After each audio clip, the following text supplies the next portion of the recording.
스픽스를 애청해 주시는 구독자 여러분 안녕하십니까?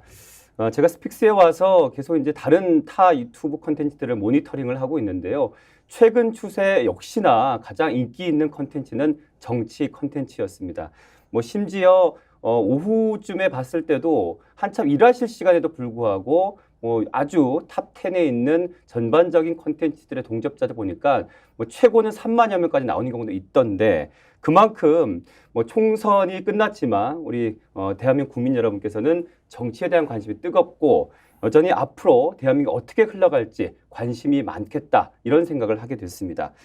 물론 저희 스픽스도 우리 탑 10 바운드리 안에서 안팎에서 왔다 갔다 하고 있는데 그 탑을 향해서 오늘도 달려가고 있습니다. 여러분께서 구독, 좋아요, 댓글 함께 해주신다면 아마 큰 디딤돌이 되지 않겠나 싶고요. 자, 오늘 저희 스픽스에서 스픽스의 대표이시자 또 정치평론계의 독보적인 무게감으로 중심을 잡고 계시는 전계환 대표와 이번 총선 결과에 대한 심도 있는 분석 특집 방송으로 준비했습니다. 기대하셔도 좋고요. 안녕하십니까? 네, 안녕하십니까? 그런데 처음부터 소개할 때 독보적이라고 하는데 독보적이지는 않고요. 그런 말은 뭐 가려서 사용해야 하고 제가 생각하는 이번 총선 전반에 대한 평가를 좀 해보겠다 이렇게 생각하고 있습니다. 오늘 평론가로 출연하셨고 그래서 저는 호칭은 평론가로 그렇게 하도록 하겠습니다. 오늘 주요 방송 정치 관련 상위는 그때 유튜브 콘텐츠들 이렇게 보면 대부분 당선자들 인터뷰라든지 관련 주제로 좀 일관하는 모습을 볼 수 있었는데 저희 스픽스에서는 오늘 윤 정부의 최근 동향 그리고 새롭게 재편하게 될 여당의 방향을 좀 어떻게 보는지 이 점을 좀 주목하신 것 같던데 오늘 특집 편성의 기획 의도 좀 우리 구독자분들과 공유하시면 어떨까 싶습니다. 일단 당선된 분들은 적극적으로 인터뷰에서 본인이 어떤 정치를 할 것인지 보여주는 것, 그건 뉴스 가치 충분히 있는 것이고요. 또 그걸 통해서 유권자든 또는 국민들에게 자신의 정견 발표하는 거 당연한 거고요. 그 흐름이 하나 있다면 다른 한편으로는 이번 총선 결과가 국민의힘 쪽에서 보면 108석, 범야권에서 보면 192석을 얻었던 이 내용을 이제 어떤 방식으로 이해하고 앞으로 정치적 상황을 우리가 독해해야 하느냐, 이해해야 하느냐 이런 방식, 이런 문제를 좀 더 심도 있게 논의할 필요는 있다. 아무래도 정치 현장에서 평론가로서 활동하면서 이번에 나타난 민심의 정확한 선택은 어떤 것이었는지 각자 관점은 다를 수 있지만 저는 저대로 여러분들께 이번 총선이 가지고 있는 그 축적된 민심의 핵심이 무엇인지는 한번 말씀을 드리겠다라고 생각했습니다. 네.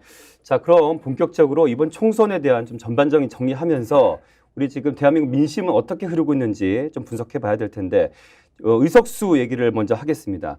그러면 우리 전 평론가께서는 이번 총선에서 범야권이 왜 200석을 못 넘겼다고 보시는지요?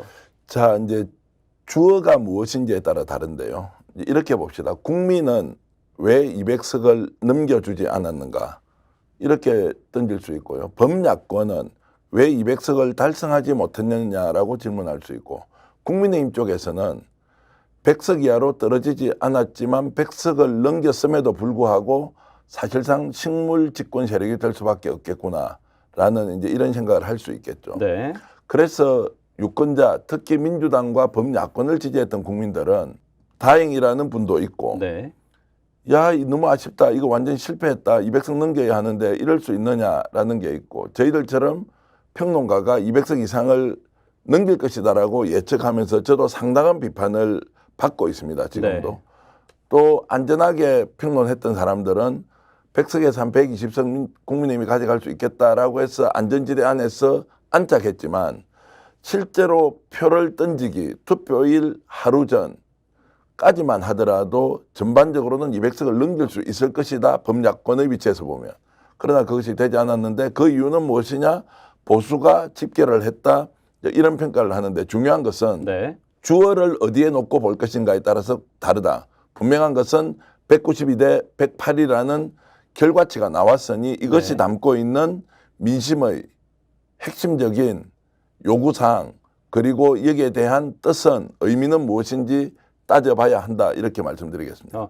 마침 지금 192대 108 말씀하셨는데 그 192 안에는 그럼 민주당 175와 개혁신당 3, 새로운 미래 진보당 하나 하면 조국당까지 포함한 그 의석수인가요? 그렇죠. 예, 192가 되는 거죠. 아, 그러면 그 개혁신당마저도 범야권으로 보는 시선을 좀 궁금한데요. 그러니까 진영을 보수냐 진보냐고 할 게 아니라 뭐 네. 집권 세력은 집권 여당 한 군데밖에 없으니까요. 네. 나머지 정당은 이제 범야권 세력인데 범야권이라고 할 때 개혁신당 같은 경우에는 본인의 정치적 스탠스를 어떻게 취할 것인지는 이제 사안 따라 다르겠지만 기본적으로 윤석열 정권에 대한 반대 그리고 국정운영, 국정농단 그리고 특검 추진 이런 데는 일관된 견해를 갖고 있기 때문에 범야권인데도 한 목소리를 낼 소재가 훨씬 많다 이렇게 저는 보고 있습니다. 네, 마침 뭐 이준석 당선자 인터뷰 오늘 좀 보니까 국민적 사안에 대해서는 국민의힘과는 좀 선을 긋겠다라는 또 의사표현도 했기 때문에 뭐 그렇게 보셨다는 걸 알겠습니다. 그러면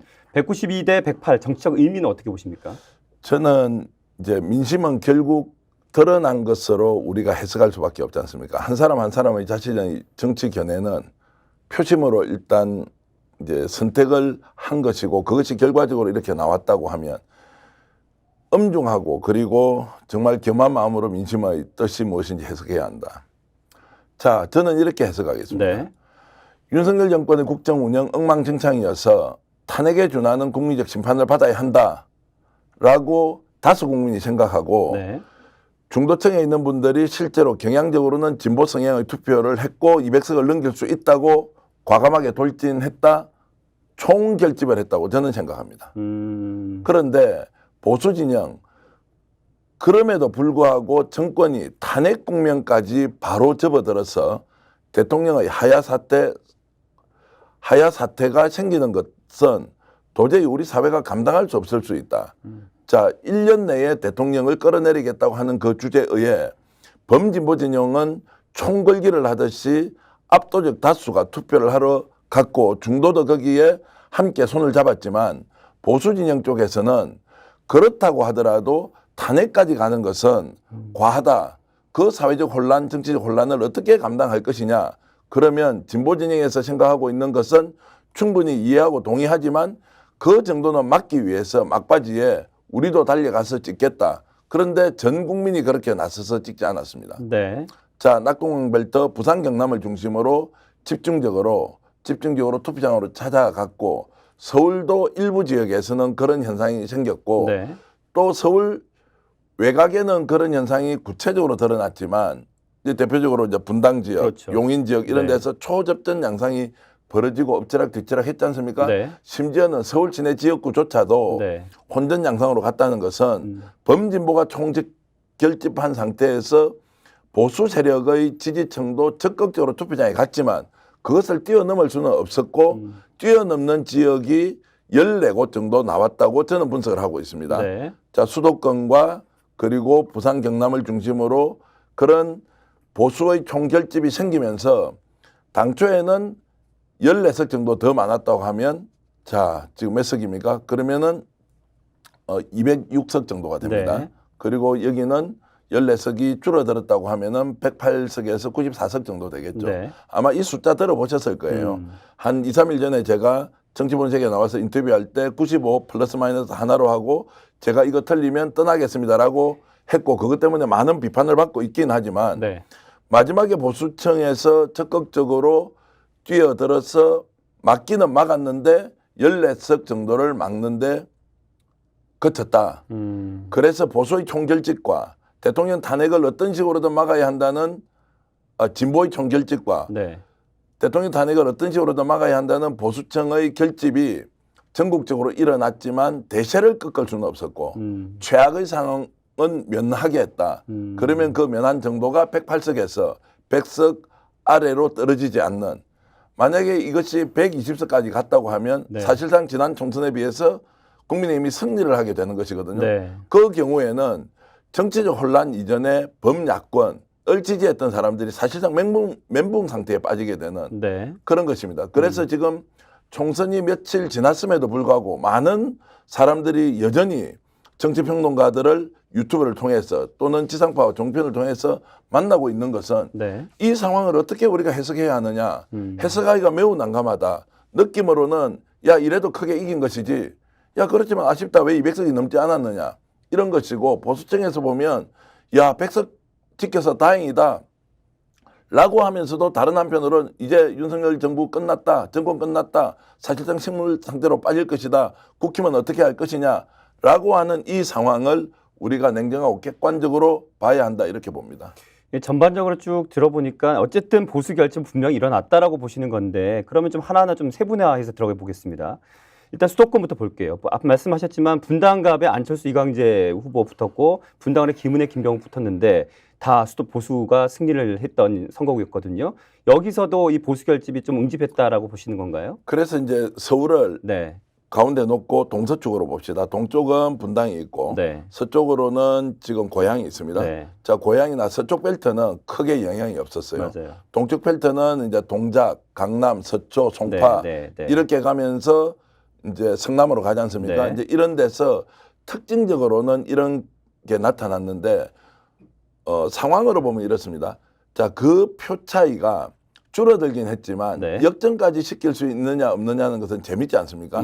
자, 고향에서도 그런 일이 있었는데 4개 지역구에 인천에서도 그런 게 있었는데 네. 부분적으로 넘어서고 다수는 민주당이 승리를 하는 구조인데 네. 어떻게 서울을 중심으로 동쪽 벨트는 민주당이 오히려 역전을 당하는 상황이 되었을까? 자, 이런 거를 보면 한 사람 한 사람의 민심을 우리가 정확하게 꿰뚫어 볼 수는 없지만 그렇죠. 경향적으로 그쪽 지역이 아무래도 보수색이 강하고 그리고 경제적 수준이라고 해야 됩니까? 아니면 네. 도시 발전 정도라고 해야 됩니까? 이런 부분에서 네. 좀 강할 수 있다. 그리고 아무래도 서쪽 지역이 인구 구성비로 보면요. 이제 서울의 서쪽이면 네. 호남 쪽에서 아무래도 올라와서 사는 사람이 상대적으로 좀 더 많겠죠. 동쪽 지역은 어떻습니까? 서울 기준으로 보면 아무래도 영남이나 강원 쪽에서 온 사람들이 인구 분포상 좀 더 네. 많을 수 있기 때문에 마지막에 미세한 표 차이가 이렇게 나는 경우에는 네. 투표의 경향에서 넘어서고 넘어서지 못하는 것은 지역별로 특색이 뚜렷하다. 보수가 결집했지만 진보의 결집을 뛰어넘을 수 없었던 지역이 있고 마지막에 그것을 막아야 되기 때문에 어쨌든 열심히 달려가서 표를 찍었는데 그걸 넘겼습니다. 네. 그러면 서울 서쪽 지역에서 놀라운 지역구가 하나 있습니다. 하남입니다. 네. 하남갑 지역구에 추미애 의원이 추미애 이제 후보가 공천받은 것도 굉장히 늦었는데 네. 거기는 새벽까지도 누가 이길지 전혀 모르는 상황에서 동쪽 지역에서 추미애 후보가 이렇든 저렇든 정말로 신성을 했습니다. 네. 어렵게 이겼습니다. 자, 이런 것들은 보면 와, 추미애의 내공이 대단하구나. 다 지는 판에 본인만 살아남았다 또는 전반적으로 어려운데 그래도 끝까지 견디면서 살아남았다. 하남이라는 지역구가 도농복합 지역이고 지금 신도시가 들어서는데 네. 그쪽은 분당의 분위기로 보면 안 되는 건데 그렇죠. 자, 이겼다고 하는 것은 또 개인기가 그러한 양 진영의 그 뭐라 그럽니까 초결집의 상황에서도 또 개인기가 드러나는 이제 이런 것으로 해석해도 좋겠다는 말씀드립니다. 그러면 그 같은 관점으로 분당을 김은혜 김병욱 후보도 그렇게 분석이 가능할까요? 김병욱 후보는 이미 그쪽은 여당 강세 지역이었는데 20대, 21대 재선 현역 의원이지 않습니까? 근데 김은혜 후보도 사실은 지명도라든지 대중적인 어떤 그 인지도가 있는 사람인데 이 또한 그 같은 관점으로 볼 수 있는 부분인가요? 그러니까 똑같이 모든 장면을 다 적용할 보면 수는 설명이 없다. 없죠. 이제 분당 지역 같은 경우에는 윤석열 정권이 탄핵이 돼서는 안 된다는 기본적인 바탕이 네. 민주당을 지지하는 성향보다 보수 쪽을 지지하는 성향의 사람이 있었고 네. 김은혜 후보가 갖는 또 개인기나 역량들이 있지 않습니까? 상징성이 있고 네. 그러면 만약에 거기에 정치 신인을 넣었다고 생각해 보십시오. 못 이겼을 거예요. 김병욱 후보가 그 어려운 지역구에서 재선을 했는데 그렇죠. 조직이 얼마나 탄탄하겠어요. 네. 그러니까 그런 조직세 그리고 재선이라는 에너지를 뛰어넘을 만한 상황이 보수층의 결집과 김은혜의 개인기 이런 것이 합쳐져서 이제 넘어간 것이고요. 네. 분당갑의 상황도 이광재 후보가 강원도지사 하면서 선거의 귀재라고 합니다. 네.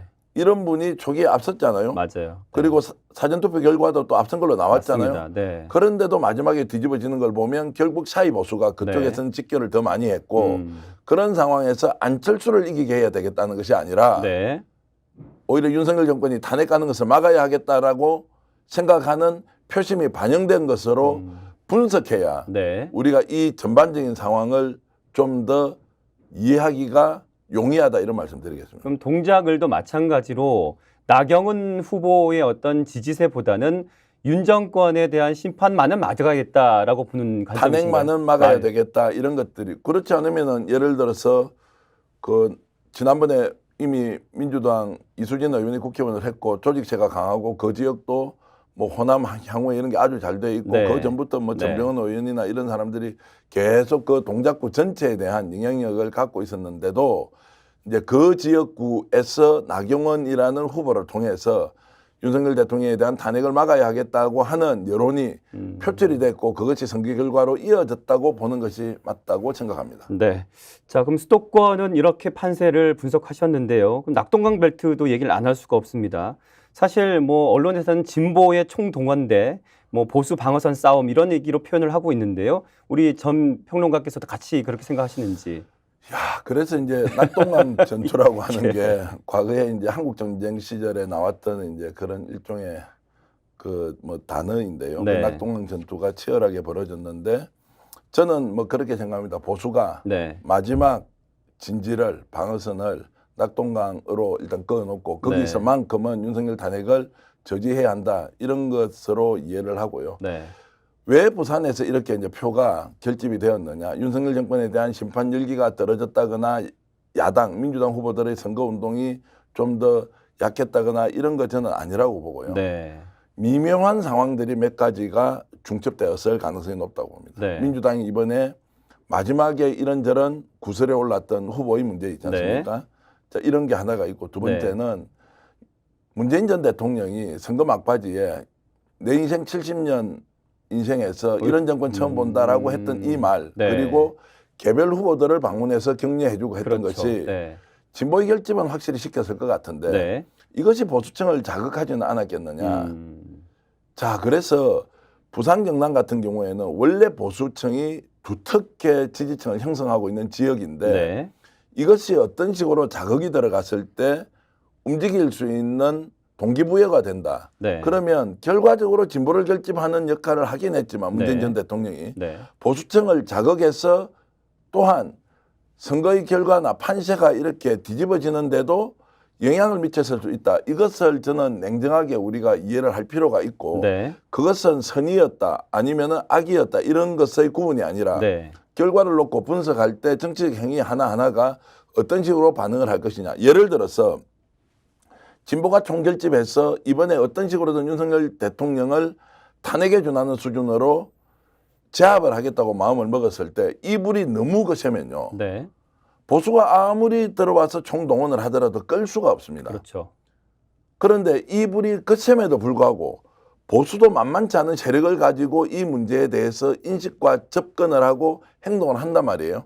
그러면 그것이 무엇이냐. 백석이 무너지면 안 된다. 탄핵이 되면 안 된다. 이것으로 본인들이 직접 움직여서 표를 찍었을 때는 아무리 선의로 이 문제가 진보의 총결집을 가져올 것이라고 예상해도 결과는 진보의 결집이 아니라 보수의 자극으로 보수 결집을 오히려 불렀다고 하는 것도 우리가 특수한 정치적 관계에서 배제하고 생각해서는 안 된다. 아, 그렇게 됐을 수 있겠다. 그래서 네. 부산 경남에서 이번에 낙동강 벨트가 네.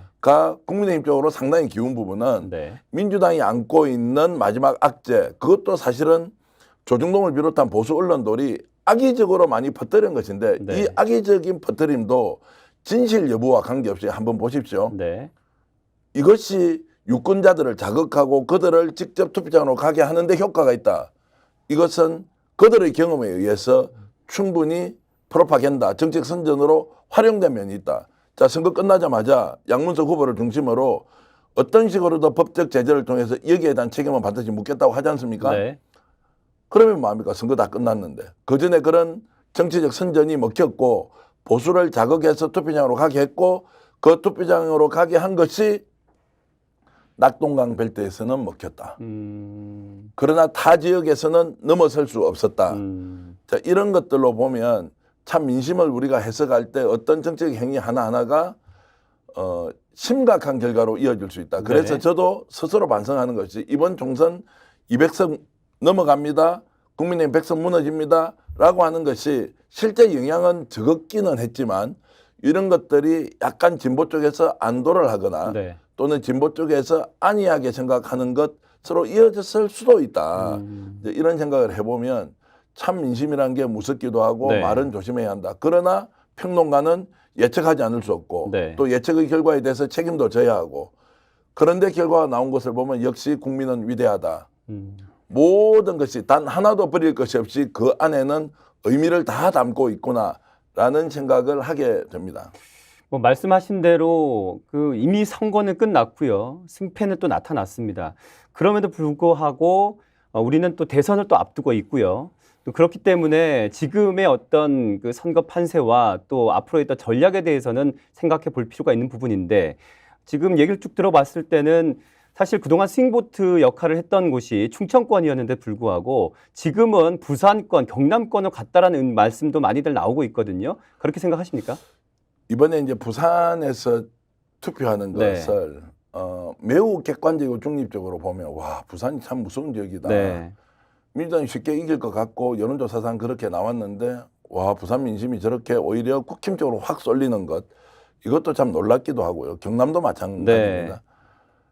그러면서 충청 지역 같은 경우에는 이미 수도권화가 되었고 네. 그다음에 인구 구성이 신도시 중심으로 상당히 민주당에 유리한 인구 구성과 그리고 세대 투표 경향과 그리고 도시화가 많이 진행되었고 자 그래서 충청이 지금 서행보트가 아니라 이제는 부산 경남이 서행보트가 될 수 있고 네. 근데 이 정도 윤석열 정권이 국정 운영을 실패의 연속으로 이끌어가는데도 불구하고 그래도 윤석열의 탄핵을 막아야 되겠다고 한다는 것은 앞으로 민주당 네. 진보개혁 진영이 부산 경남에서 얼마나 잘해야 되는지를 보여주는 거죠. 이렇게 못하는데도 부산 경남이 윤석열 대통령의 탄핵을 저지하겠다고 낙동강 방어선을 치고 최종적으로 몸으로 막아버렸단 말이에요. 그러면 진보 진영이 앞으로 부산 경남에서 정말 의석을 확보하기 위해서는 얼마나 많은 노력을 해야 될 거냐. 그래서 저는 이번 총선 결과 중에 유심히 봐야 할 것이 네. 대구 경북이 아니라 부산 경남까지도 극보수화가 되고 네. 도시 발전이 정체되어 있다는 거예요. 네. 그렇죠. 오히려 충청은 수도권화가 되어서 이제 과거에는 충청 광원을 묶었지 않습니까? 네. 이제는 충청도는 스윙보트 역할이라기보다는 수도권의 경향성을 더 많이 따라가는 것이다. 그러면 우리나라 이제 일종의 중도에서 표심을 최종적으로 어떤 지역을 보면 이번 총선 결과 알 수 있다라고 했을 때 충청을 보는 것은 좀 무리가 아니겠느냐. 부산 경남을 유심히 봐야 하고 그래서 자 대한민국의 서쪽은 호남 중심으로 민주당 강세 지역 네. 그리고 오히려 동쪽 지역은 부산, 울산, 경남, 대구, 경북으로 이렇게 좀 강세 지역으로 이렇게 가고 있는 상황을 제가 목격하고 있습니다. 우리 전 평론가의 그 분석을 보면 앞으로 우리 대한민국 그 선거 판세의 지도를 보면 이번 총선에서 딱 종단돼서 파랑과 빨강이 있었지 않습니까? 앞으로는 횡단선 상태에서 충청권 이상 수도권까지는 파랑 그리고 그 아래는 빨간색으로 나타날 수도 있겠군요. 그래서 누가 농담처럼 이런 이야기 하더라고요. 대구 경북하고 네. 부산 울산 경남이 이제 신라 시대로 돌아간다. 예. 뭐 이런 이야기를 농담처럼 나올 이제 정도로. 하는데 네. 어쨌든 그것은 이제 경향을 가지고 우리가 재미삼아 이렇게 재미있게 여러분들께 분석해 드리는 것이고 이번에 투표 결과가 192대 108이면 이거는 뭐 역대 최악의 선거입니다. 집권 여당 쪽에서 보면. 네. 그리고 윤석열 정부가 출범할 때는 이미 여야 구도가 결정이 나 있었지 않습니까? 그렇죠. 그런데 윤석열 정부가 2년 동안 국정 운영을 한 성적표가 이렇게 나왔는데 지난 총선보다 더하다 또는 뭐 비슷하다. 이것은 확실하게 말씀드릴 수 있는 것은 어떤 경우에도 윤석열 대통령과 집권 여당이 민주당 때문에 나라 망치고 있다라고 하는 말은 없을 것이다. 이것이 이번 총선에서 우리 국민들이 더 짜증스럽지 않도록 네. 그 말은 이제 못 쓸 것이다. 만약 그 말을 다시 쓰게 된다 이렇게 하면은 정말 국민들이 참지 않을 것이다 이 말씀드립니다. 네. 이번 총선에 대해서 외신 보도들도 굉장히 지금 많이 나오고 있는데요. 뭐 월스트리트 저널이라든지 ABC 뉴스 또 중국 언론에서는 야당이 총선에 압승을 거두면서 임기 3년을 남겨둔 윤 대통령이 조기 레임덕을 맞을 수 있다라는 우려를 지금 섞인 보도가 있었습니다. 그리고 지금 현재 현안으로 지금 부각되고 대두되고 있는 의료 대란에 있어서도 불리한 위치에 놓일 것이다라고 전망을 했고요. 또 인사 스타일에 또 변화가 있을 수 있다라고 또 전망을 했는데 마침 또 최근 최근도 아니 너무 핫한 뉴스로 나오고 있는 것이 내각에 대한 어떤 개편 얘기가 나오고 있습니다. 자, 인적 쇄신 범위 또 그것에 대한 민심의 움직임 체크해 봐야 될 것 같은데요. 자, 윤석열 대통령은 지금 어떤 마음일까요? 이제 승리했다? 죽다가 살아났다? 이럴 줄 알았다? 아니면 대패했다? 어떤 생각일까요? 참 안타까운 이야기를 좀 드리면요. 네. 저는 대통령이 이번 총선 결과가 이렇게 나올 것이라고 네. 막연하게 생각했지 구체적으로 생각하지 않았을 거라고 봅니다. 여전히 특정한 정치평론가 또 국민의힘에서는 이길 수도 있다는 거를 마지막 일주일까지 이길 수 있다. 한 달 전으로 돌아가면 민주당 완전 패배했다. 국힘 압승할 수도 있다. 이런 이야기 했습니다. 그런데 사람의 마음이라는 게 한 달 전과 한 달 뒤에 잘 바뀝니까? 특히나 윤석열 정권이 2년 동안 국정 운영을 해오던 상황에서 이 억눌려 있던 또는 분노에 찬 또는 도저히 인정할 수 없는 이런 국정 운영 상황을 국민들이 생각을 바꿔서 투표장에 가거나 안 가거나 또는 중도 쪽에 있는 사람들이 야 끝까지 지켜보고 자 막말 이런 게 좀 나왔다 민주당에. 네. 그런데 윤석열 대통령에 대한 국정 운영 전반의 실패 이 두 가지를 놓고 나는 막말 쪽으로 가서 표를 찍어주겠다. 아니면 윤석열 대통령을 그래도 지지할 수 있다. 이렇게 바뀔 수 있냐고요. 유권자가 성인이 자신의 생각을 투표장까지 간다면 이미 정하고 가겠죠. 일부 미세하게 차이는 나겠지만 근본적으로 이 민심이라는 건 변하지 않고 그대로 흘러왔는데 이 민심을 정확하게 읽지 못했다는 거고, 두 번째 마지막까지 대통령은 민생 투어를 통해서 민심 투어를 통해서 이 판을 뒤집을 수 있다고 착각을 했죠. 네. 그러면 착각을 했다는 것은 기대를 했을 거 아닙니까? 네. 그런데 총선에서는 패배하고 참패하고 대패했어요. 자, 이 상황에서 대통령이 그럼 어떻게 할 것이냐? 제가 단도직입적으로 말씀드리겠습니다. 고민하고 있을 겁니다. 자, 원래 스타일대로 그대로 갈 거냐? 아니면 내가 지금 민심을 겸허히 받아들이고 국민 앞에 무릎을 꿇고 새롭게 국가 경영을 제대로 하겠는데 자, 국정 운영의 책임자로서 집권 세력 그리고 야당, 거야, 국회 자, 이런 쪽과 함께 협치를 할 거냐 말 거냐, 부분적으로 경쟁하지만 부분적으로 협치할 것이냐 말 거냐 고민하고 있다고 생각합니다. 이 기로에서 윤석열 대통령이 만약 협치 그리고 국회에 대한 기본적인 존중, 국민들의 민심 이걸 받아들이지 않지 않습니까? 그러면 3년 동안 대혼란의 상황이 오겠죠. 저는 혼란의 상황이 온다고도 생각합니다. 그러면 국민이 이렇게 선택했기 때문에 저는 3년 동안 이 정치적 혼란을 감수하고 가야 됩니다. 국가가 얼마나 손해가 나든 민생이 얼마나 도산에 빠지든 국민이 선택한 이 정권이 결국 안 바뀌겠다고 하면 그렇게 가는 수밖에 없죠. 탄핵을 시킬 수도 없어요. 탄핵을 요구할 수는 있지만 탄핵을 시킬 수가 없어요. 네. 국회에서 법을 통과하지만 대통령이 끝까지 거부권 행사하면 막을 길이 없어요. 장관 탄핵을 하지 않습니까? 할 수 있죠. 헌법재판소 가서 탄핵의 정당성을 위법 사유로서 또 법리적으로 입증해야 돼요. 이것을 어느 한쪽도 일방적으로 할 수 없는 상황에 네. 누가 키를 가지고 있느냐? 윤석열 대통령이라는 거예요. 국정 운영의 책임자고 대통령이고 행정부의 수반이고 국가의 원수고요. 자, 이런 위치에 있는 대통령이 바뀌지 않겠다고 하는 순간 우리 3년 각오해야 된다는 거예요. 그리로 나가서 싸울 수도 없어요. 탄핵을 시킬 수도 없어요.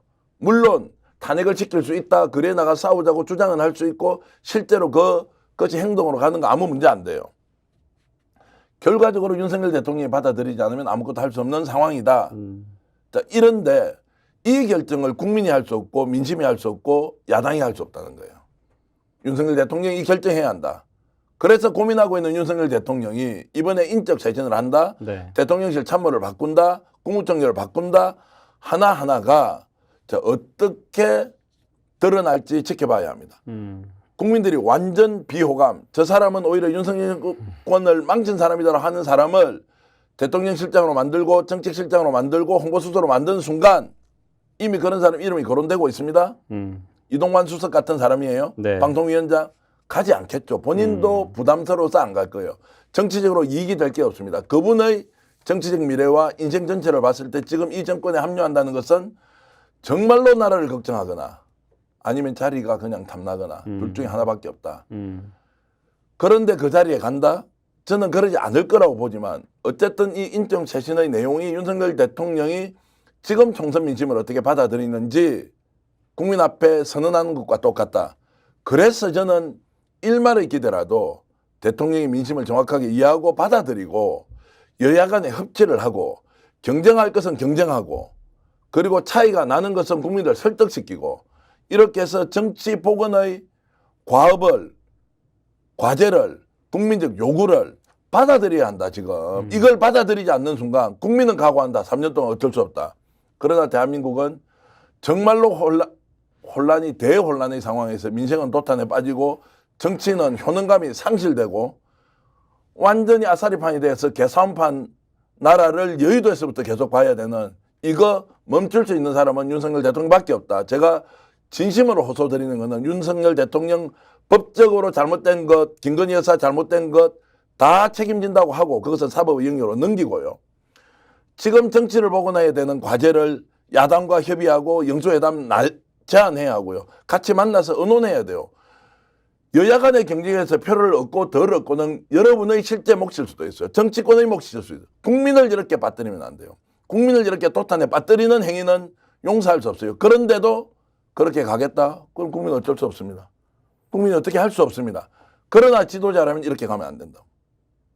경제 문제, 민생 문제, 살림살이 문제 그리고 사회적 약자 문제는 함께 모여서 정치적 이해가 설사 민주당이 이기든 국민의힘이 이기든 이 부분은 제쳐놓고 국민들을 위한 정치 해야 한다. 경쟁할 거 경쟁하되 협력할 거는 협력해야 한다. 그것이 정치의 복원이고 그 과제가 죽을 사람 살려준 보수, 탄핵까지 가지 않아야 한다는 그 보수의 민심도 결국 윤석열 대통령이 정치를 복원하라는 명령이지 죽을 거 살려놓았으니까 마음대로 하라는 것이 아니라는 거예요. 진보도 총결집에서 이 정권을 심판하고 끌어내려야 한다고 했지만 대한민국 전체 국민의 민심은 그까지는 심하다. 복원해라. 제도 안에서 하라. 규율 안에서 하라. 규정 안에서 하라. 라고 국민들이 이렇게 민심을 모아준 것 있지 않습니까? 그러면 그것을 오롯이 윤석열 대통령이 받아서 이 문제를 어떻게 할 것인지 국민 앞에 선서하고 국민 앞에 저는 무릎을 꿇어야 한다고 생각합니다. 그리고 다시 일어선 좋은 대통령으로 좋은 정치하겠다고 대한민국 같이 한번 이렇게 세워보자고. 그래야 보수 정치도 살아나고요. 보수 쪽에서도 대선 후보가 만들어지고요. 그래야 다음에 지방선거에서 보수도 되고요. 민주, 진보, 개혁 진영도 되고요. 국민들이 좀 선택 좀 어느 누구를 선택해도 괜찮은 정치하겠다는 이런 사람 좀 뽑을 기회 대통령이 좀 만들어주면 안 됩니까? 이만큼 국민이 심판해서 더 이상 안 돼. 끌어내려야 돼. 이까지는 안 갔지만 그것을 실제로 진보 진영이 아니라 저는 보수에서 윤석열 대통령을 살려준 사람도 들의 메아리도 비슷할 것이라고 봅니다. 우리 전 평론가의 어떤 바람, 또 우리 모두의 바람일 수는 있는데 우리 윤통령의 그 불통의 이미지는 여전히 변하지 않을 거란 생각 때문에 혹시 우리 전 평론가께서 목소리를 높이지 않는 걸까요? 그러니까 변하지 않겠죠. 성정이라는 것이 원래 있기 때문에. 네. 그럼 저는 이런 질문을 드립니다. 변하지 않을 수 있죠. 그런데 내가 내 마음대로 세상을 살 수 있습니까? 내 고집대로 내가 돈 많고 내가 권력 많으면 내 마음대로 살아도 돼요? 자, 그렇게 살지 못하는 외부의 압박들이 들어오겠죠. 이것을 견딜 정도로 윤석열 대통령이 강고하냐? 저 잘 모르겠어요. 여기는 야당과 대통령이 경쟁할 때는 그럴 수 있어요. 집권 여당이 쫄딱 망했어요. 108석이에요. 네. 얼굴을 들고 다닐 수가 없고 정치를 한다는 자는 어떤 경우에도 이번에 선전했습니다라고 만약 이야기하는 사람은 영원히 기억했다가 다음에 심판해 줘야 돼요. 이런 졸전을 벌려놓고 윤석열 대통령이 정상적인 국정 운영을 하지 않는데 야 봐 야당 인마 이재명 더 나쁜 놈 아니야? 조국 저 범죄자 아니야? 야 너희들 다 깡패고 종북 아니야? 이따위 식으로 나와서 만약에 한 패거리가 되잖아요.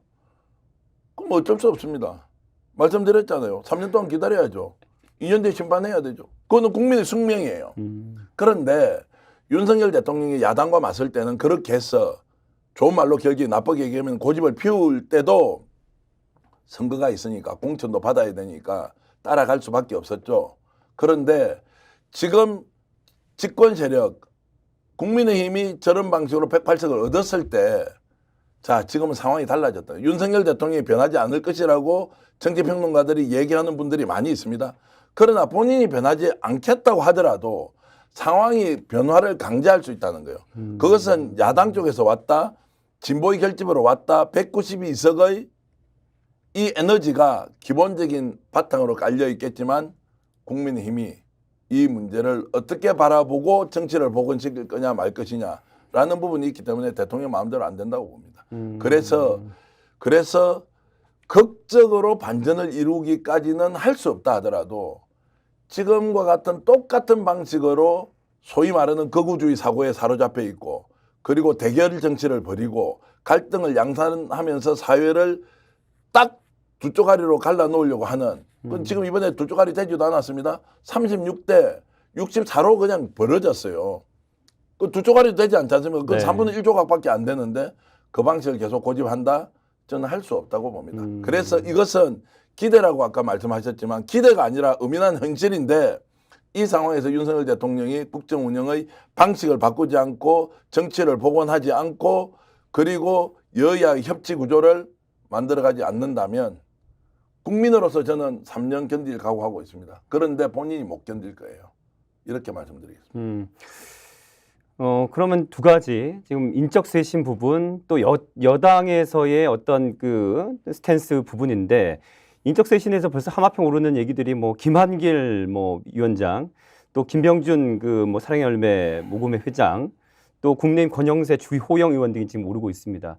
어떻게 보십니까? 자, 어떻게 되든 네. 이제 지금은 국회에서 인사청문회 해야 하고요. 네. 그다음에 국회에서 총리는 인준을 해야 되지 않습니까? 그 과정에서 좋은 정치 저는 할 수도 있다고 생각하고 그런 사람 찾을 거예요. 왜냐하면 국회에서 인준 아니면 총리 임명이 안 되니까 또 한덕수 체제로 계속 가면 국민들의 이 피로감이나 짜증이 보수 진보 할 거 없이 폭발할 거예요. 그럼 어떤 식으로든 이거를 만들어 가겠죠. 네. 자, 좀 중도적 성향 그리고 야권과 충분히 협의할 수 있는 사람을 내세울 수 있다. 이렇게 생각을 하고 있습니다. 네. 그렇지 않을 수도 있죠. 네. 원희룡 같은 사람을 지금 내세운다는 이야기도 그렇죠. 있고 네. 뭐 더 심한 뭐 농단 같은 이야기들이 많이 나오긴 하던데 어쨌든 그 부분은 여야 간의 협치가 가능한 사람을 내세워야 한다는 것에 대해서 저는 주제 넘게 관여하고 싶지 않습니다. 그거는 그 사람의 인사권과 관련된 부분이니까 그 결과를 가지고 평가할 뿐이죠. 다만 지금 나오는 이야기 중에 대대적인 사전정국을 만든다. 사정정국이라고 네. 하면 캐비넷 안에 들어가 있는 여러 가지 비위 혐의나 네, 비리 사실들을 네, 가지고 네. 정치인들에 대한 대대적인 수사를 한다. 두 번째, 선거와 관련해서 일반적인 선거사범 수사의 수준을 넘어서 정치적으로 타겟팅을 해서 선거수사, 불법 선거운동, 정치자금법 문제 이런 걸 가지고 대대적으로 수사를 해 들어간다. 또 좀 더 나가면 국세청 같은 데를 동원해 가지고 어쨌든 압박 요인으로 써서 무언가를 좀 해보겠다는 시도를 한다. 안 했으면 좋겠습니다. 하더라도 받아들여야 되죠. 왜냐하면 권한자가 하겠다는데 어떻게 방법이 있습니까? 그런데 이제 이렇게 몰고 가는 상황에 대대적인 사전정국으로 가서 탄압을 할 것이다 이러지 않습니까? 네. 그러면 국민들이 탄압을 받아야 되죠. 어떻게 하겠습니까? 정치인도 탄압을 받아야 되죠. 권한자가 그렇게 하겠다는데 어떻게 합니까? 그런데 거꾸로 질문을 던져보면 공정과 정의와 상식은 어디 갔습니까? 야, 알고 보니까 권대희 후보 그 돈 먹었대요? 3년 전에? 5년 전에? 그거 가져와서 수사받아야 되지? 그게 선택적 수사라는 것이 갖고 있는 이미 신뢰를 상실한 수사기관이 선택적 수사를 한다고 하면 그때부터 와, 이 선택적 수사는 권대희 후보의 잘못이네요. 맞네요. 이 사람 수사해가 사법 처리해야 됩니다. 지금 이게 상위 개념, 중위 개념, 하위 개념 다른 말로 하면 우선순위에서 우리 사회에 얼마나 중요해요. 그런데 이걸 빌미로 수사를 내서 다시 내가 전국의 주도권을 가져가겠다라고 시도한다. 많은 사람들은 시도할 가능성이 높다. 훈련은 검찰에서 되어 있기 때문에 수사는 전문가이기 때문에 그걸 통해서 언론에게 어떤 식으로든 비사실 공표를 해서 여론을 잠재울 수 있는 역량은 어느 누구보다도 출중하게 갖고 있기 때문에 자 그렇게 한다? 그럼 어쩔 수 없죠. 뭐 국민 당해야 되고 수사반점 당해야 되죠. 왜냐하면 우리가 뽑아놓은 대통령이 그렇게 하겠다는데 방법이 없죠. 그런데 제가 정치평론가로서 정치 현장에서 십몇 년을 평론가 그리고 직접 정치인들을 만나서 이런저런 많은 얘기를 해보고 한국 정치가 진심으로 발전하길 바라는 사람으로서 이야기하면 그렇게 하면 안 된다. 그렇게 하면 지금 이 순간은 전국의 주도권을 가져갈지 몰라도 그 기간은 생각보다 매우 짧아질 것이고 그것이 앞으로 본인에게 부메랑이 되어서 네. 대통령과 대통령 주변 인물 그리고 지금 검찰 수사 당국이 입어야 되는 개인적 피해는 상상 초월일 것이다. 이것은 보복으로 응징으로 이렇게 하는 것으로 가서는 안 된다는 거예요. 수사는 공정하고 독립적이고 그리고 누가 보더라도 합당하게 결과를 인정할 수 있는, 다만 당사자는 인정 못하겠죠. 그렇죠. 그러나 국민이 봤을 때 이 정도는 수사를 해도 돼? 당신이 잘못한 거 맞아? 라고 하는 것. 그러려면 상대 경쟁자만 하는 것이 아니라 나의 쪽에 있는 사람도 똑같이 그 유사한 사례에 비슷하게 적용해야 돼요. 지금 지난 2년 동안 수사 과정 보십시오. 모든 것이 조국, 모든 것이 이재명, 모든 것이 민주당. 19을 그렇게 솎아내 목을 조우고 죽이고 더 죽일 거야. 너희들 죽을 때까지 수사할 거야. 그런데 자기 진영에 있는 사람은 예외 없이 다 봐주고 이해하고 그거 뭐 수사하고 있는데 별거 없습니다. 수사해봤지만 그거 나오지 않습니다. 이렇게 하면서 해왔던 거. 그런데 그 사람들이 정권을 가지고 있는 검찰, 법을 집행하고 수사를 하고 기소권을 독점하고 있는 사람들이 했던 그 행태를 다시 총선 끝났으니까 이 수단을 가지고 한번 전국을 주도해보겠다고 간다? 뭐 하십시오. 당하지 뭐. 뭐 잡혀가면 되죠. 3년 동안 또 뭐 탄압받고 이렇게 하면 되죠. 어떻게 합니까? 고난 인사는 그렇게 하는데. 그러면 그 3년 뒤는 어떻게 합니까? 그 헌법을 바꿔서 대통령 이제 중임을 합니까? 삼선을 합니까? 그 검찰은 지는 퇴직 안 합니까? 지는 대한민국에서 자유롭게 살 수 있습니까? 그래서 저는 이 민심을 받아들이는 대통령의 최소한의 선택은 누가 보더라도 합리적 수준에서 불법 사실 밝혀내고 수사해야 한다. 그리고 본인이 본인 주위에 있던 사람들 수사 안 하고 있는 수사 다 시켜야 한다. 그것이 정치가 정상화되고 법치가 정상화되고 대한민국이 정상화되는 최소한의 조건이다. 이걸 선택하지 않고 사정적으로 가져가는 것은 절대 안 된다. 그렇게 가는 순간 감당할 수 없는 미래를 필연적으로 맞을 수밖에 없다 이렇게 생각합니다. 네, 윤 대통령이 앞으로의 국정 운영은 여전히 좀 불통과 좀 달라지지 않을 그런 부정적인 어떤 입장이 좀 걱정을 많이 하고 계신 것 같은데요. 이 대표적인 보수 언론에서 나온 기사를 보면요, 윤 대통령 그 선거 전부터 어떤 결과가 나오든 그동안의 국정 수행에 대한 국민이 평가다라고 생각하고 있었다라고 이렇게 보도를 하고 있는데요. 그리고 이제 발표가 있었는데 아직 발표 검토를 하겠다. 이번 총선 결과에 대한 입장을 발표 검토를 하고 있다. 이런 얘기까지 지금 나와 있는 상황입니다. 그러면 거기서 지금 나온 인용 보도를 보면 그 기자가 이렇게 물었어요. 그렇다면 그 고위 관계자한테 윤 통령이 그럼 야당과 긴밀한 협조와 소통 나서겠다는 뜻을 해석하면 되느냐라고 했더니 그렇게 해석하면 된다라고 보도를 했거든요. 이 부분에 대해서 어떻게 생각하십니까? 대통령실이 정치평론가 집단들이 모여 있는 곳이에요. 저야 그렇게 얘기할 수 있죠. 대통령실은 이번 총선의 당사자 아니에요? 누구 때문에 이기고 누구 때문에 졌어요? 국민의힘 때문에 민주당이 이겼어요. 한동훈 때문에 국민의힘이 졌어요. 대통령실은 이번 총선의 당사자예요. 대통령 때문에 참패했고요. 대통령 때문에 민주당은 범야권이라는 이름으로 압승했어요. 그런데 정치평론가가 특정 현상을 보고 해석하듯이 이렇게 해석해도 됩니다. 저렇게 해석해도 됩니다. 그런 수준의 지금 인식이 자 윤석열 대통령에 도움이 됩니까? 아니면 용산 대통령실에는 도움이 돼요? 아니면 여의도에서 또는 용산 주변에서 국정을 이끌어 간다고 하는 보수 세력에 도움이 됩니까? 당사자가 게임에서 패배했어요. 그것도 참패를 당했어요. 제일 먼저 어떻게 해야 돼요? 대통령님 나오시기 어렵지만 지금 국민 앞에서 직접 대면하면서 얘기를 해야 됩니다. 비서실장을 통해서 얘기할 게 아닙니다. 지금은 국민 앞에서 이 결과를 겸허히 받아들이고 어떻게 국정 재진을 할 것인지 고민하고 제가 시간을 좀 더 갖고 있다가 여러분께 발표하겠습니다. 이거 최소한 국민에 대한 예의 아니에요? 표를 찍어준 사람 예의 아니에요? 순서가 바뀌었다. 순서가 바뀐 게 아니고 기본적으로 국민에 대한 도리가 안 되는 거죠.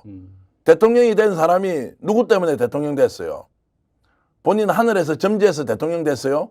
국민들이 뽑아서 대통령 만들어준 것이고 대통령실 운영하는 비용 누가 됩니까? 본인이 부모로부터 받은 재산 가지고 쓰는 거예요? 대한민국 국민들이 뼈 빠지게 일해서 세금 내서 국가 운영하라고 돈을 모아주는 거 아니에요? 그래서 나라의 주인이 누구예요? 국민이 나라의 주인이고 주권자가 자신을 대신하는 사람을 뽑아서 대통령을 만들고 국회의원 만드는 거 아니에요? 그렇게 뽑힌 사람이 이 게임에서 대패를 하고 참패를 했는데 직접 얼굴을 보이지 않고 대신 이야기를 시킵니다. 대통령이니까 그래도 돼요? 그 자리는 어디 정말로 어디서 점지받아서 그냥 앉아있는 자리예요? 아니잖아요. 이거부터 잘못됐다, 참모들이. 불편하지만 대통령님 직접 나가서 말씀해 주셔야 됩니다. 그리고 분노한 민심 좀 누그러뜨려야 됩니다. 그리고 국민의힘도 어떤 식으로든 기사회생할 수 있는 기회를 제공하려면 대통령님이 개인적으로는 받아들이기 어렵지만 이거 받아들이지 않으면 다 죽습니다, 우리가. 이렇게 해야 되는 거 아닌가요? 그런데 그 다음에 인적쇄진하겠다고 인적쇄진에 대한 기대도 하고 말고지만 현재와 같은 그런 수준의 문제인식과 접근으로 인적쇄신이 제대로 되겠어요? 정치 복원이 되겠습니까? 그리고 총리 인준한다고 사람을 내세웠어요. 여야 간에 갈등이 있어서 인준해준다 안 해준다 하면 뭡니까? 지금 이렇게 실패했던 그 이전의 과정, 각 갈등을 극대화시키고 어느 놈이 이기든 나는 모르겠고 그래서 양비론 양쪽 다 나쁜 놈이네. 정치는 그냥 효용성 없어. 너희들 다 나쁜 놈이야. 몰아세우고 그러면 대통령 지지율 조사하면 또 30%에서 35% 나올 거 아니에요. 그래가 3년 가자. 이렇게 하려고 대통령을 했냐고요. 이렇게 하려고 국민들이 그러면 대통령의 자리를 줬습니까? 왜 이러십니까 정말.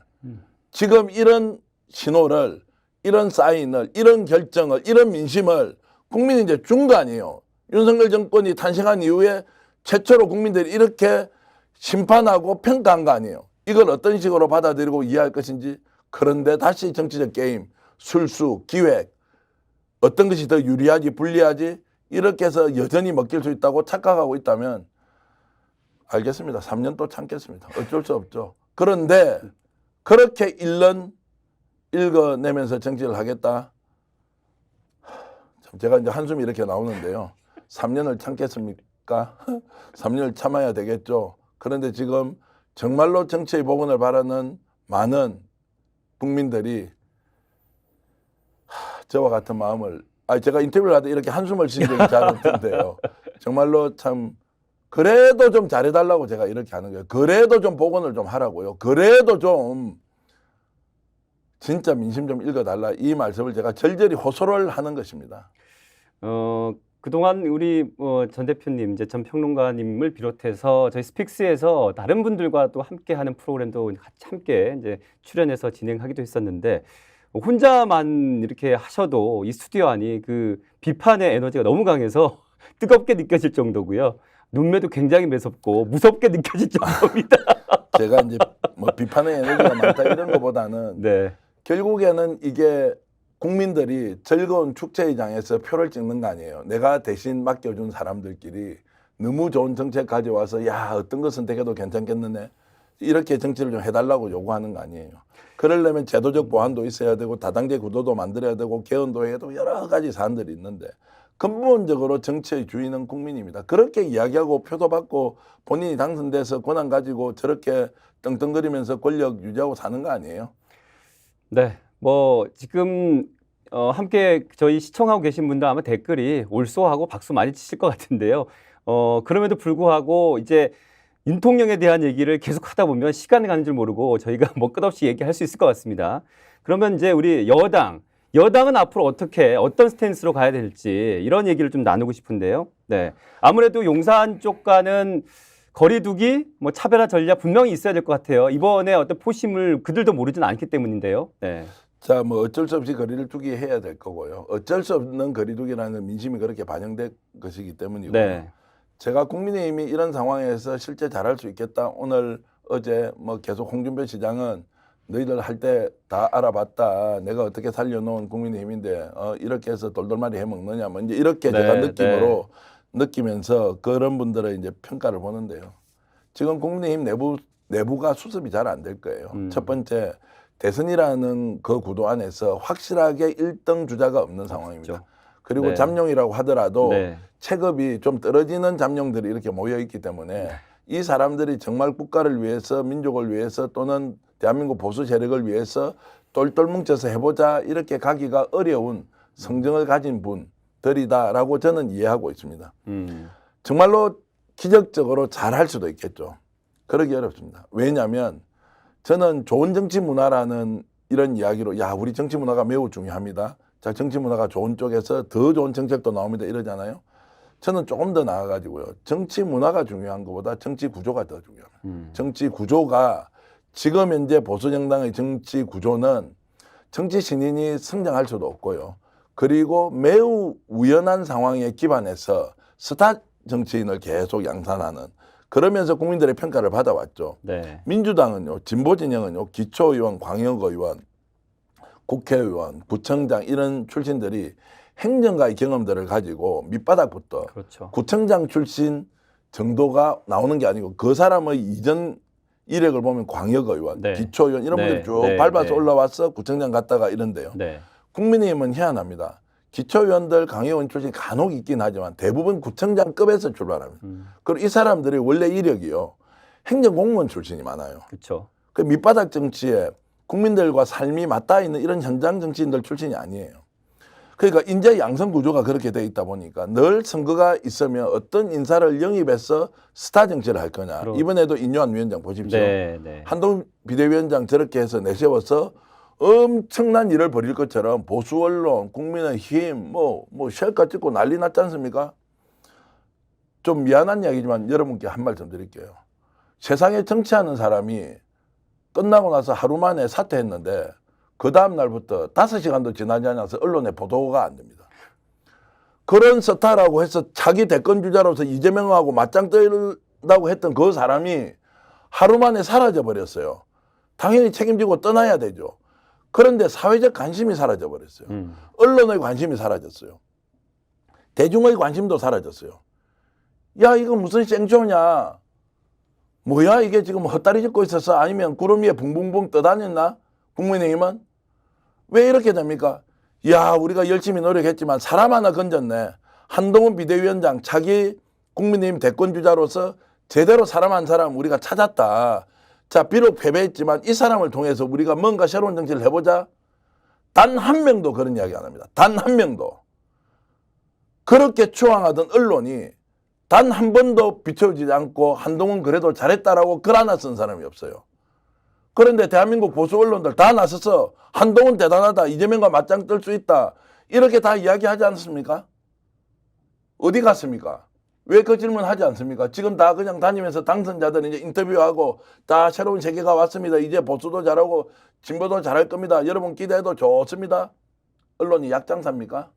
따져봐야 될 거 아니에요. 한동훈이 어디 갔는지, 왜 하루 만에 사라졌는지. 그래야 반성이 되고 그 반성의 기초 위에서 새로운 집을 짓든 설계하든 할 거 아니에요. 이게 제가 보는 지금 보수정당 국민의힘의 정치 구조다. 그러면 대선 주자들이 이렇게 나와서 뭘 하겠다 합의해서 좋은 정치하자, 대한민국 국민을 위해서 하자, 저는 기대 많이 안 합니다. 그렇게 했으면 좋겠는데, 그러면 홍준표 대구시장처럼 나경원 의원이, 안철수 의원이, 김태호 전 경남도지사, 국회의원이 다 모여가지고 8인 회의 하자, 7인 회의 하자. 15일 날 중진 의원들 만나기로 했다고 그러더라고요. 중진 당선돼. 만나면. 네. 그래서 저는 최소한 그냥 여야 간에 국회 정치는 복원하자, 이 정도 가고 대통령과 거리는 두자, 이 정도까지는 가겠지만, 이것이 근본적으로 국민이 바라는 정치의 쇄신, 민생의 회복, 이런 걸로 갈 수 있느냐 없느냐, 저는 기대 많이 안 합니다. 그럼에도 불구하고 이거는 윤석열 대통령이 바뀌는 것보다 더 쉽다는 거예요. 왜냐, 이 사람들은 2년 뒤에 지방선거 해야 되거든요. 2년 뒤에 지방선거를 잘해야 대통령 선거까지 가지 않습니까? 그래서 좋은 정치 구조는 아니지만 정치 일정 때문에 이 사람들이 바뀔 수밖에 없다. 바뀐다면 어떻게 바뀔 것이냐, 여기에 대한 기대는 윤석열 대통령은 좀 더 해도 된다. 보수정당 국민의힘이 지금 이 상황에서 여전히 대통령실과 일종의 밀약, 뒷거래, 또는 우리가 모르는 공간에서 뭔가 계획하고 기획하고 이런 걸 실행하는 거 있지 않습니까? 이거는 완전히 끊어내야 되겠죠. 두 번째, 정치복원의 과제를 갖고 있지만 그 정치복원의 과제라는 것이 개인기에 의존될 수 없는 것인데, 그러면 국회라는 큰 틀 안에서 국회 정치복원에서 행정부 견제하고 국정 운영에 대한 각종 필요한 법안들 적극적으로 만들어서 민생 회복시키자, 국민들 마음 달래자, 이런 쪽으로 빨리 가야 하는데, 그것은 대통령이 바뀌는 것보다 쉽다고 한 번 더 강조를 드리겠습니다. 앞선 지금 보수 언론의 보도 행태를 통해서 이제 보수의 정치 구조, 민낯을 지금 분석해 주신 건데요.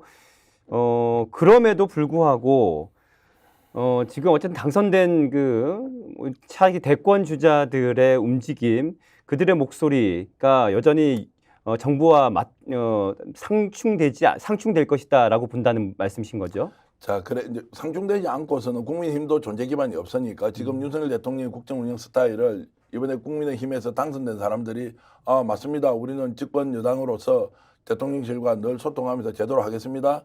이런 말을 할 수 있겠어요? 오히려 그 말을 하는 것 때문에 망했는데 네. 망하다가 겨우 이제 목숨만 건져서 올라온 사람이 108명이 됐는데 그 사람들이 다시 대통령실과 손을 잡고 열심히 하겠다고 하는 이 넌센스, 그리고 그들은 윤석열 대통령이 당선시킨 사람이 아니잖아요. 자기 지역구에서 죽다가 살아난 사람들이 윤석열 대통령하고 손을 잡고 하겠다고요? 조금 더 보수가 결집 안 해줬으면 자기들 쫄딱 망했는데. 그래서 대통령 때문에 이긴 게 아니라는 거예요. 그럼 대통령하고 같이 결을 맞출 것은 아니다. 다만 그렇다고 해서 민주당 손잡고 가지는 않겠지만 네. 대통령실과의 관계가 애매모호하고 그리고 출당 요구를 할 수도 있고요. 출당 요구를 할 수 있거나 대통령이 먼저 탈당을 할 수도 있고요. 그 과정에서 격한 투쟁 같은 게 있는데 그 투쟁이라는 것은 국민의힘이 사는 것보다 자신의 대권 가도에 좀 더 도움이 되느냐 안 되느냐. 홍준표 대구시장이 제일 먼저 지금 나서서 윤석열 대통령이 비판하잖아요. 한때 뭐라고 했습니까? 예를 들어서 마포에 출마했던 함은경 후보가 이런저런 이야기할 때 뭐라고 그랬어요? 뭐 덮보잡이 와가지고 우리가 어떻게 만든 정당인 네가 대통령을 욕해? 그 며칠 됐습니까? 왜 까먹습니까? 네. 국민들은 국민들은 다 망각의 동물이니까 까먹습니까? 홍준표 시장 그 이야기한 지 보름도 안 됐는데 지금 와가 본인이 대통령 욕하고 있어요.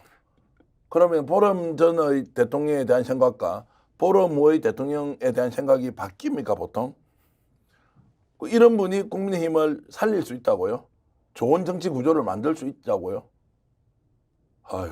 지금 우리 전 평론가의 얘기를 지금부터 쭉 들어보면 국민의힘 보수와 윤 대통령의 공통점은 절대 변하지 않을 것이다라는 느낌을 드는데요. 맞습니까? 그래서 지금 인터뷰를 하는 거지 않습니까? 인터뷰하는 이유가 변하지 않을 것 같은데 변해야만 그들이 살고 정치가 산다는 거예요. 변해야만 나라를 바로 세운다는 거죠. 더 죽어도 좋겠다, 탄핵을 시키자고 하는 국민들이 많았지만 그 탄핵은 안 된다는 민심이 이번 총선 결과에 반영이 돼 있잖아요. 그러면 내 개인이 탄핵이 되었으면 좋겠다, 안 좋겠다고 하는 의견은 이제 의미가 없어요. 엄연한 현실 안에서 집권 세력이 존재하고 대통령이 존재하고 탄핵은 불가능한 그 총선 결과를 놓고 누가 어떻게 바뀌어야 하느냐. 좀 바뀌어주십시오. 대통령 바뀌면 훨씬 더 야당보다 할 게 많습니다. 집권 여당 지금 대통령하고 거리를 두면서 민생을 챙기고 정말 경제 문제에 대해서 좀 집중적으로 접근하면 더 좋은 일 챙깁니다. 이 게임은 끝난 거잖아요. 끝난 게임을 가지고 왜 이렇게 되었어? 너 잘했어, 잘못했어, 의미 없다. 평가는 해야 되지만 그걸 가지고 계속 먹고 살 수는 없는 거 아니에요. 평가는 해야 그 다음에 더 좋은 정치로 가는 것이지, 더 좋은 정치로 가야 더 좋은 표를 얻어서 더 많은 의석을 확보할 것인데 그것은 게임의 규칙에 해당하는 거고요. 제가 말씀드리는 것은 이 구조에서 야당이 할 수 있는 것은 대단히 많을 것 같지만 싸우는 거 외에는 없다는 거예요. 싸우면 결국 결정을 하는 사람은 야당이 결정하는 거예요. 야당은 할 수 있는 게 싸움을 결정하는 건데 싸움은 가서는 안 된다는 거예요. 지금 나라가 도탄에 빠져서 죽을 판인데 어떻게 지금 다시 싸워서 3년을 갑니까? 대신 윤석열 대통령이 민심을 받아들이고 국민의힘은 그래도 국정 운영의 책임 있는 집권 세력으로서 어떻게 할 것인지 가서 좀 바꿔달라는 겁니다. 그게 본인들에게도 이익이고 나라에도 이익이라는 거예요. 이 관성에서 벗어나야 한다는 거예요. 문재인을 욕하고 이재명을 욕하고 조국을 잡아넣는 것으로 나라가 정상이 안 됩니다. 왜 거기에 계속 개입을 해서 거기에 대한 반사 이익을 국민의힘이나 대통령실이 보려고 하느냐라고 제가 절절히 호소하면서 말씀드리는 거예요. 정치를 복원시켜 주십시오. 정치를 하십시오. 민생을 생각하십시오. 국민을 통합시키십시오. 경쟁할 거는 경쟁하더라도 국회 안에서 논의할 거는 논의하십시오. 이렇게 가는 것이 그들이 사는 길이라고 민심이 이야기했는데 왜 그들이 받아들이면 안 됩니까? 받아들여야죠. 그런데 걱정이 되는 것은 안 받아들일 것 같다. 그래서 그냥 호사가들 하는 야 그럼 또 거리에 나가 싸우지. 한 3년 싸우자. 나라 이렇게 가서 되겠습니까? 나라가 이렇게 가면 됩니까? 이런 나라 만들려고 우리가 민주화를 했습니까? 공정과 상식을 외치고 민주주의를 외치고 국민의 주권이 국민의 인권이 이렇게 높아진 세상에 사는데 이거 하나 해결 못하는 대한민국이 돼서 되겠습니까? 그래서 저는 윤석열 대통령이 집권 세력이 그래도 탄핵을 막아줬잖아요. 보수 세력이 결집해서 탄핵을 막아줬잖아요. 이걸 얼마나 고맙게 생각해야 되겠어요. 죽는데 살려줬는데. 그러면 그 본질이 살려줬으니까 이재명 공격하고 조국 죽이라고 가면 안 된다고요. 사정정국 만들어서 다 다른 놈 불법 사실 드러내서 감옥에 쳐넣는 게 목표가 돼서는 안 된다고요. 살려준 사람의 목적도 그게 아니라는 거예요. 죽지 말고 정치를 복원시키라는 거 아니냐는 거예요.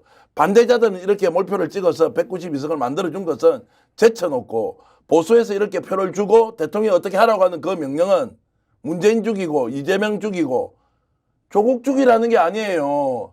그걸로 착각하고 정치하지 마시라. 그리고 지금이라도 국민이 표를 모아줘서 대통령으로 당선시켰으면 정말 국민에게 보답할 길은 좋은 정치다. 그리고 국회의원들도 보수 세력도 좋은 정치로 국민에서 평가받고 다음에 민주당 이기면 되잖아요. 왜 그 길을 우리 선택하지 않습니까? 국민이 윤석열 대통령을 기사회생을 시켜줬는데 선택은 식물 대통령으로 남을 것이냐 아니면 본인이 변화할 것이냐 이걸 지금 계속해서 호소하신다고 저는 생각이 들고요. 우리 전평론가께서 보실 때 정부는 어떤 방향으로 나가고 또 여당은 어떤 방향으로 나오고 그 기간이 굉장히 중요할 것 같아요. 좀 예측을 해주시죠. 자, 22대 국회가 이제 5월 30일부터 이제 개원을 합니다. 그러면 이제 지금부터 한 달 반 정도 남았는데 네. 여러 가지를 놓고 고민하고 있겠죠. 저는 이제 고민의 시간이다. 일단 네. 이렇게 봅니다. 누가 행동을 빨리 해서 무엇을 하겠다라고 하는 것은 민심을 달래기 위해서 본인의 진심을 국민들께 밝히는 것은 중요하지만 정치를 어떻게 복원시킬 것인가 하는 것은 드러내놓고 할 수 있는 일이 아닙니다. 야당과 어떻게 할 거냐, 총리를 어떻게 할 거냐, 인적 체제는 어떻게 할 거냐 고민을 많이 하고 있을 건데요. 제가 우려하는 지점은 두 가지입니다. 첫 번째, 국민들은 망각합니다. 저도 망각하고요. 시간이 지나면 지금 이렇게 흥분하고 떠들고 여러분들께 절절히 호소하는 것도 시간이 지나면 줄어들게 되고 이 감정의 정도가 좀 더 누그러지게 되겠죠. 이 시간을 기다리고 있을 수 있다. 망각의 시간을 기다리고 있을 수 있다. 집권 세력과 윤석열 대통령. 이거 이렇게 해서 안 된다고 생각합니다. 두 번째, 정말로 대통령이 되었을 때 정권을 잡았을 때 하고 싶은 일이 있었지 않겠습니까? 그랬겠죠. 진짜 나라 이렇게 하려고 대통령 되지는 않았을 거 아니에요. 집권 세력이 나라 이런 식으로 하고 그냥 자리나 갈라먹고 야 우리 그냥 이것저것 꽃감 빼먹듯이 다 빼먹고 치워보자. 나라 결단 나든 말든 국민 죽든 말든 이렇게 가자고 정치 안 했을 거 아닙니까? 제가 두 번째 말씀드리고 싶은 것은 그 초심으로 좀 돌아갈 수 있는 시간이 지금 마지막 시간입니다. 마지막 시간이다. 자, 지금은 살았지만 살고 다시 일어설 수 있는 기회이기도 하다면 나는 복원해야 된다고 봅니다. 보수 언론 부추기고 민심이 아닌 것을 마치 사실인 것처럼 대통령 현혹시키지 마십시오. 저도 유튜브에 출연하고 유튜브를 하고 있지만 진보적 성향을 가졌다는 평가를 하는 분도 많지만 네. 근본적으로는 나라입니다. 근본적으로는 정치입니다. 근본적으로는 국민입니다. 이걸로 하고 있는지 아닌지 내가 사적 이익을 위해서 이 짓을 하고 있는지 아니면 사적 이익이 있긴 하지만 기본적으로 공적 이익도 절반 좀 있다라고 하는 것인지 생각 한번 해보면 저는 두 번째 제가 지적하는 부분 초심으로 좀 돌아가 보자. 네. 국민들은 다 모아놓고 놓으면 다 진심이에요. 하나하나 뜯어놓고 보면 사적 감정들이 있고 정치적 이해관계가 있죠. 그래서 민심은 전심이라고 하는 것은 한 사람이 전심이 아니고 한 학자가 전심이 아니라 민심이 전심이라고 하는 것은 그 국민의 마음 하나하나를 다 모아놓고 보면 그것이 세상 전부라는 거죠. 나도 그 세상의 전부가 고귀하고 옳고 바르듯이 내가 초심으로 좀 돌아가면 이거 지금 이렇게 골치 아프게 대결하면서 죽을 일 아니다. 위기는 누구한테나 올 수 있고 그 위기는 극복하라고 존재하는 것이지 위기가 나를 죽이는 최종적인 결정은 아니지 않습니까? 그럼 이것을 어떻게든 다시 복원하는 출발 지점으로 야당은 정치를 더 잘해서 권력을 잡는 좋은 계기로 삼고 여당은 이렇게 평가받았으니까 다시 일어서는 기사회생의 그런 기회로 만들면 초심으로 돌아가면 되지 않겠습니까? 그 초심이 정말로 처음부터 엉터리여서 사악하고 괴기하고 그리고 정말 남들 다 죽이고 나만 혼자 살겠다는 그런 생각이 아니었다면 저는 지금 이 순간에 우리는 다시 돌아갈 수 있다. 그것을 현실적으로 정치에서 구현할 수 있다. 이렇게 감히 말씀드리겠습니다. 망각을 기다릴 수 있다. 그러지 않길 바라고. 또 두 번째는 초심으로 돌아갔으면 좋겠다라는 건데 그럼 결국 이제 윤 대통령은 사과를 할 건 하고 변화되는 모습을 보여야 될 텐데 사실은 그 큰 기대가 사실 없지 않느냐 이런 생각들이 사실 팽배한 것도 사실입니다.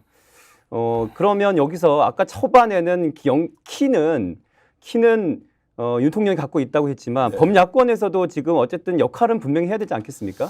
뭐 역할은 있겠지만 뭐 주도권이 야당에 있다는 것은 정치적 경쟁에서는 주도권이 야당에 있고 국회 권력과 관련된 국회 역할과 관련해서는 야당이 있지만 이 문제는 근원적으로 대통령제 국가에서 윤석열 대통령이 어떻게 하느냐가 가장 중요한 것이고 야권의 역할이 이렇다 저렇다고 하는 것은 정말 기회를 주시면 네. 다음에 한 번 더 논의를 하고 오늘 제가 이제 인터뷰를 통해서는 사실상 식물 대통령으로 빠져버린 윤석열 대통령이지 않습니까? 식물이라고 생명은 없습니까? 죽은 대통령이 되면 안 되는 거예요. 식물 대통령은 민심이 그렇게 만들었지 않습니까? 죽지 않아야 되죠. 살아야 되죠. 할 수 있는 만큼 해봐야 되죠. 그 길이 없지 않은데 왜 이 길을 포기하고 다시 대결의 정치, 갈등의 정치로 가서 정말 가르치면서 계몽하면서 지시하면서 이렇게 가야 될 만큼 우리 사회가 어리석지 않습니다. 우리 국민이 어리석지도 않고요. 그리고 그걸 받아들일 국민도 없고요.